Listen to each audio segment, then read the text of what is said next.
నమస్తే, welcome to our channel. నేను సౌజన్య.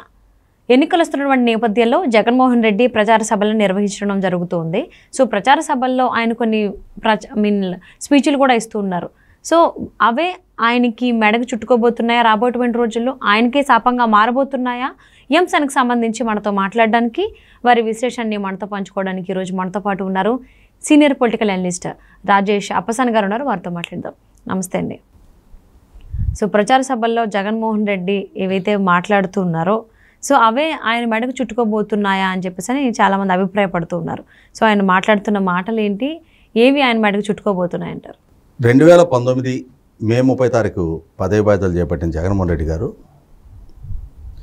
గత 5 సంవత్సరాలుగా ఆంధ్రప్రదేశ్ రాష్ట్ర ముఖ్యమంత్రిగా, పరిపాలకుడుగా, అంటే ప్రభుత్వపరమైన అధికారిక కార్యక్రమాలకు తప్పించి రాజకీయపరమైన కార్యక్రమాలకు కానీ, తనని ఎన్నుకున్న ప్రజలతో ఇంటరాక్ట్ అవ్వడానికి కానీ, లేదు అవసరాల రీత్యా తన దగ్గరికి వచ్చిన ప్రజలతో మమైకం అవడానికి కానీ కనీస మాత్రపు ప్రాధాన్యత కూడా ఇవ్వలేదనేది వాస్తవం. మరొకసారి ఎన్నికలు సమీపిస్తూ ఉన్నాయి. మరొకసారి ప్రజా తీర్పు కోరాల్సిన అవసరం ఉన్న రీత్యా ఇప్పుడు తన అవసరం రీత్యా ఇప్పుడు ప్రజలకు చేరువయ్యి ఇప్పుడు ప్రసంగాలు చేస్తూ ఉన్నారు. ఈ ఎన్నికల ప్రచారం ఎక్కడ మొదలుపెట్టారు? 52 స్థానాలు ఉన్న రాయలసీమలో, ఇంకా నెల్లూరు జిల్లాలో కూడా కలుపుకుంటే 62 స్థానాలున్న రాయలసీమ, నెల్లూరు జిల్లాల్లో 59 స్థానాలు వీళ్ళకే కట్టబెట్టారు. అవుట్ ఆఫ్ 62, 59 వైసీపీ గెయిన్ అయింది.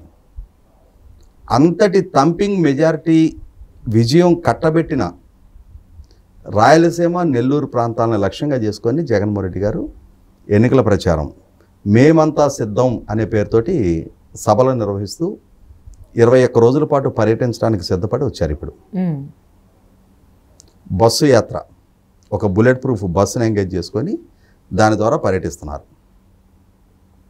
సహజంగానే వైసీపీ పార్టీ అధ్యక్షుడు, రాష్ట్రానికి ముఖ్యమంత్రి 2019 ఎన్నికలకు ముందు పార్టీ అధ్యక్షుడు, ప్రధాన ప్రతిపక్ష నాయకుడు హోదాలో ప్రజలకి చాలా వాగ్దానాలు చేస్తున్నారు. ఆనాటి ప్రభుత్వం మీద చాలా ఆరోపణలు చేస్తున్నారు.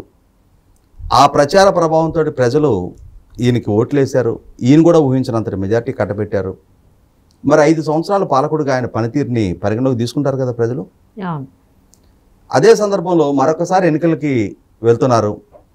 రాబోయే, అంటే తనకు అవకాశం ఇస్తే రాబోయే ప్రభుత్వంలో ఏం చేస్తారు అని చెప్పని ప్రజలకు విడమరి చెప్పాల్సిన అవసరం ఉంటుంది. ఆసక్తిగా గమనిస్తారు ప్రజలు కూడా. ఈ 5 సంవత్సరాల పనితీరు పరంగా ఏ విధంగా ప్రజలకు వివరణ ఇవ్వబోతున్నారు, రాబోయే రోజుల్లో ఏ విధమైన పరిపాలన అందిస్తానని చెప్పని చెప్తూ ఉంటారు అని చెప్పని. అయితే మనం ఒకసారి ఆ ప్రసంగాలు గమనించుకుంటే 2019లో కొంతవరకు మ్యానిపులేషన్ చేశారు ప్రజల్ని. కానీ 2024లో పూర్తి స్థాయి ప్రజల్ని మభ్యపెట్టి ఏమార్చి మరొకసారి తనకు అనుకూలంగా మలుచుకునే ప్రయత్నం చేస్తూ ఉన్నారు. ఆ ప్రసంగాలు ఏంటంటే, నాకు ఒక సామెత గుర్తుకొచ్చింది. గ్రామీణ ప్రాంతంలో ఉండే సామెత, బొంకరా బొంకరా పోలిగా అంటే టంగుటూరు ఆవాలు తాటికాయ అంత అన్నాడంట. జగన్మోహన్ రెడ్డి గారు ఏ మాత్రం మొహాట పడకుండా, నా ఎదురుగా ఉన్న వాళ్ళందరూ అమాయకులు, వాళ్ళకి కనీస మాత్రపు రాజకీయ పరిజ్ఞానం లేదు, విషయ పరిజ్ఞానం అసలు లేదు, నేను ఏది చెప్తే అది విని తలాడించడానికి, నా వెనక నడవటానికి వచ్చిన గొర్రెలని ఫీల్ అవుతూ ఉన్నాడు. వాళ్ళని ప్రజలుగా భావించట్ల ఆయన. వాళ్ళకి కూడా విచక్షణ ఉంటుంది, రాజకీయ చైతన్యం ఉంటుంది, పాలకుడిగా తన పనితీరుని గమనించగలిగే పరిజ్ఞానం ఉంటుంది, ఒక స్పష్టమైన నిర్ణయం తీసుకోగలిగే పరిపక్వత వాళ్ళకు ఉంటుంది అనే అంశాలు విస్మరించేశారు. విస్మరించి ఇష్టరీతిన ప్రతిపక్ష పార్టీలని దూషించడం, తనను తాను చాలా గొప్పగా శ్లాఘించుకుంటా ఆ ప్రసంగాలు చేస్తూ ఉన్నారు. అదే రాయలసీమ ప్రజలు, ఆయనకు అంతటి ఘన విజయం కట్టబెట్టిన ప్రజలు ఏ నమ్మకంతో ఆ రోజు అంతటి ఘన విజయం కట్టబెట్టారు? 2019 ఎన్నికల నాడు ఆనాడు పోటీ పడిన ప్రధాన నాయకులు ఇరువురు, ఆనాటి ముఖ్యమంత్రి చంద్రబాబు నాయుడు గారు, ఆనాడు ప్రతిపక్ష నాయకుడు జగన్మోహన్ రెడ్డి గారు.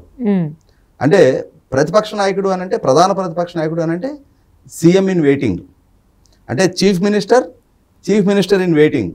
ఇరువురు ఆ రాయలసీమ ప్రాంతానికి సంబంధించిన నాయకులే. ఇరువురు జన్మస్థలం ఒకరిది చిత్తూరు జిల్లా, ఒకరిది కడప జిల్లా. అయినా సరే రాయలసీమ ప్రజలు చంద్రబాబు నాయుడు గారి పట్ల విశ్వాసం చూపించలేదు, జగన్మోహన్ రెడ్డి గారి పట్ల విశ్వాసం ప్రదర్శించారు. పర్యవసానం అంతటి భారీ విజయం జగన్మోహన్ రెడ్డి గారికి దక్కింది. అవుట్ ఆఫ్ 52 రాయలసీమలో 49 సీట్స్ జగన్మోహన్ రెడ్డి గారికి దక్కినాయి. నెల్లూరులో 10కి 10 స్థానాలు దక్కినాయి. అంటే అక్కడున్న 62 స్థానాల్లో 59 స్థానాలు జగన్మోహన్ రెడ్డి గారికి కట్టబెట్టారు. ఎస్, ఇవాళ పాలకుడుగా వాళ్ళ అంచనాలను అందుకోవడంలో ఎంతవరకు సఫలీకృతం అయ్యావు? ఆ రోజు అంతటి భారీ విజయం మీకు ఎందుకు దక్కించారు? ఏ నమ్మకంతో దక్కించారు? ఆ రోజు యువత ప్రధానంగా జగన్మోహన్ రెడ్డి గారు సృష్టించిన, కల్పించిన నమ్మకం, పారిశ్రామికీకరణ అద్భుతంగా చేస్తా, నేను వలసలు లేని ఉపాధి సృష్టిస్తా, ప్రభుత్వ ఉద్యోగాలు భర్తీ చేస్తానని చెప్పని వాళ్ళకి చేసిన వాగ్దానాల నేపథ్యంలో యూనివర్సిటీలు, కాలేజీలు చుట్టూ తిరిగి వెంకటేశ్వర యూనివర్సిటీ, కృష్ణదేవరాయ యూనివర్సిటీ, ఇట్లా అన్ని యూనివర్సిటీలకి వెళ్ళి ఆయన యోబేరి అని చెప్పని సదస్సులు ఏర్పాటు చేసి, ప్రత్యేక హోదా ముగిసిపోయిన అధ్యాయం కాదు, నాకు మెజార్టీ ఎంపీ స్థానాలు ఇవ్వండి, నేను కేంద్రంలో అధికారంలో ఎవరున్నా వాళ్ళ మెడలోంచి ప్రత్యేక హోదా సాధిస్తా అని చెప్పని ఈయన ఇచ్చిన ప్రసంగాల ప్రభావంతో ఆ రాయలసీమలో ఉన్న 8 పార్లమెంటు స్థానాలు ఆయనకే కట్టబెట్టారు. మరి వాళ్ళ పాలకుడుగా ఏమైపోయిందా ప్రత్యేక హోదా? ఏమైపోయిందా పారిశ్రామికీకరణ? ఎన్ని పరిశ్రమలు రాయలసీమ ప్రాంతంలో మీ హయాంలో నెలకొల్పారు? ఎంతమందికి ఉపాధి కల్పించారు? ఎంత సంపద సృష్టించారు? ఎన్ని సివిక్ కమ్యూనిటీస్ ప్రొవైడ్ చేశారు? అదే రాయలసీమ ప్రాంతానికి సంబంధించి చంద్రబాబు నాయుడు గారి ప్రభుత్వం ఇరిగేషన్ రంగానికి 12,000 కోట్ల రూపాయలు కోర్ రాయలసీమ ప్రాజెక్టులకు ఖర్చు పెట్టింది.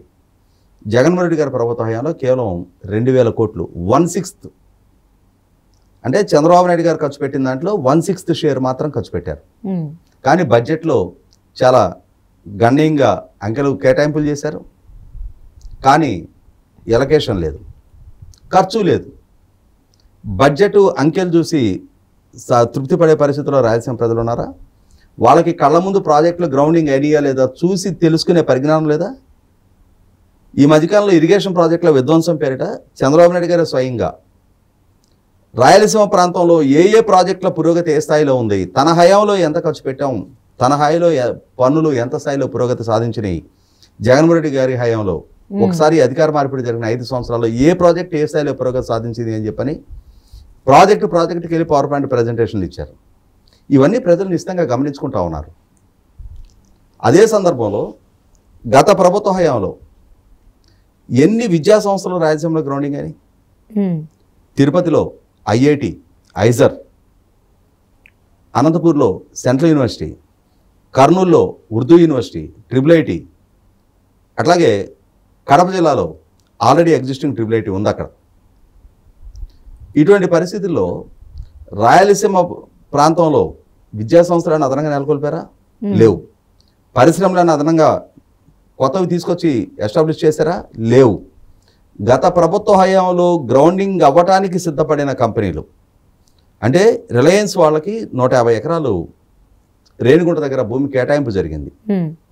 జియోకి సంబంధించి మ్యానుఫ్యాక్చరింగ్ SEZ ఏర్పాటు కోసం మీ ప్రభుత్వ హయాంలో 15,000 కోట్ల రూపాయలు పెట్టుబడి, అది క్యాన్సిల్ అయిపోయింది. అదే సందర్భంలో కియాకి సంబంధించిన యాన్సిలరీ యూనిట్స్ జగన్మోహన్ రెడ్డి గారి సమక్షంలోనే హిందూపూర్ ఎంపీ గోరంట్ల మాధవ్ ఆ కియా యాజమాన్యంతో దురుసుగా ప్రవర్తించిన పర్యవసానం 4,000 కోట్ల రూపాయల యాన్సిలరీ యూనిట్స్ ఏమైపోయినాయి తెలియదు. ఎలక్ట్రిక్ వెహికల్స్ మ్యానుఫ్యాక్చరింగ్ యూనిట్ అంటే ఇప్పుడున్న కియా ప్లాంట్కి ఎక్స్టెన్షన్గా విద్యుత్ వాహనాల తయారీ యూనిట్ ఎస్టాబ్లిష్ అవడానికి గత ప్రభుత్వమే 600 ఎకరాల భూమి కేటాయింపు చేసింది. అది అతిగతి లేదు.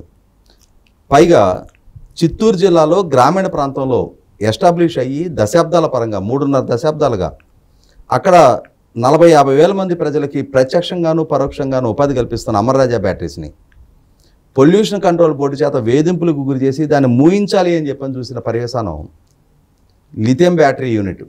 అంటే అమర్రాజా బ్యాటరీ ఎస్టాబ్లిష్ అయిన దగ్గర నుంచి ఆ కంపెనీ కంపెనీ నిర్వహణ మొత్తం చిత్తూరు జిల్లాలోనే ఉంది. ఆ కంపెనీ ఎక్స్పాన్షన్స్ కూడా చిత్తూరు జిల్లాలోనే ఉన్నాయి.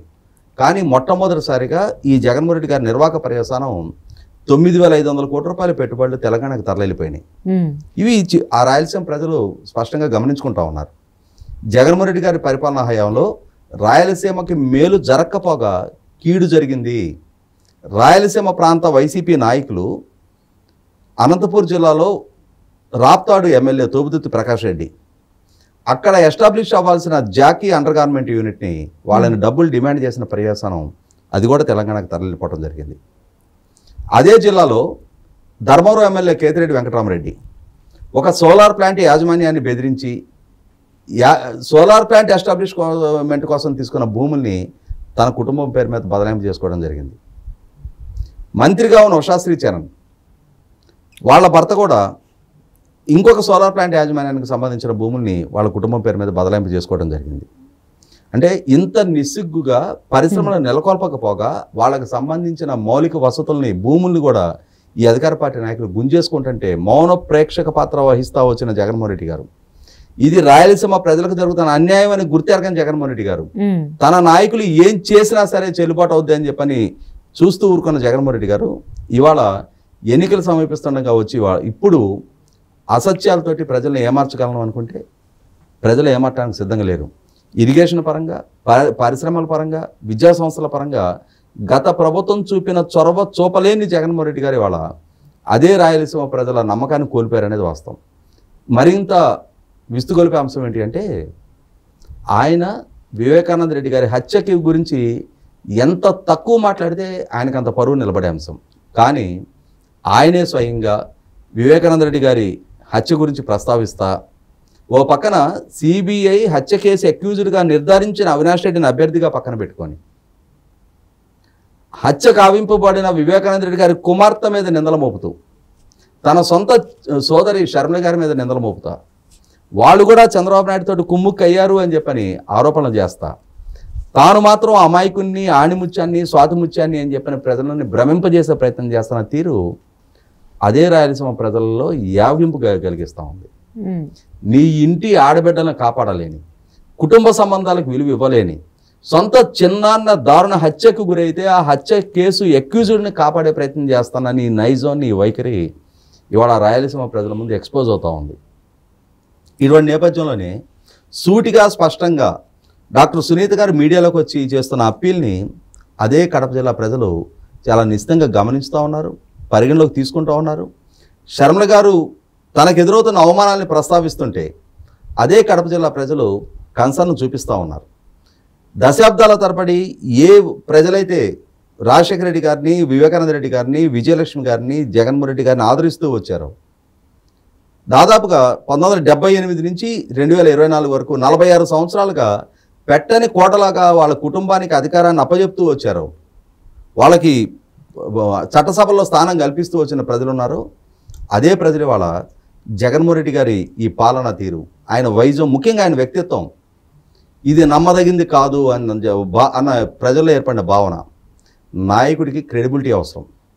ప్రజలలో నాయకుడి పట్ల ఎంతకాలం నమ్మకం కొనసాగితే అంతకాలం ఆ పార్టీకి ఆదరణ ఉంటుంది, ఆ పార్టీ తరఫున పోటీ చేసే అభ్యర్థులకి విలువ దక్కుతుంది, ప్రజల్లో ఆదరణ దక్కుతుంది, ప్రజల నుంచి విజయం దక్కుతుంది.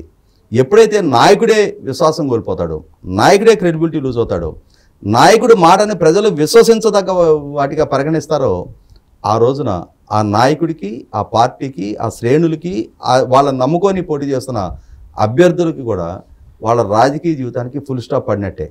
జగన్మోహన్ రెడ్డి గారు ప్రస్తుతం అటువంటి అంత్యదశలోకి వాళ్ళ పార్టీని ఆయనే చేర్చుకుంటా ఉన్నాడు. మరి ఎన్నికల ప్రచార సభల్లో జగన్మోహన్ రెడ్డి మాట్లాడుతున్న మాటలు ఆయనకే శాపల్లా మారేలా ఉన్నాయని చెప్పి చాలామంది అభిప్రాయపడుతున్నారు. మరి రాబోయేటువంటి రోజుల్లో ఇంకా చాలా ప్రచార సభల్లో మరి ఈయన ఏం మాట్లాడతారు, అవి ఈయన వైపు రాకుండా మరి ఆపుకోగలుగుతాడు లేదా అనేది చూద్దామండి. And thank you so much for spending your valuable time with Rajesh గారు.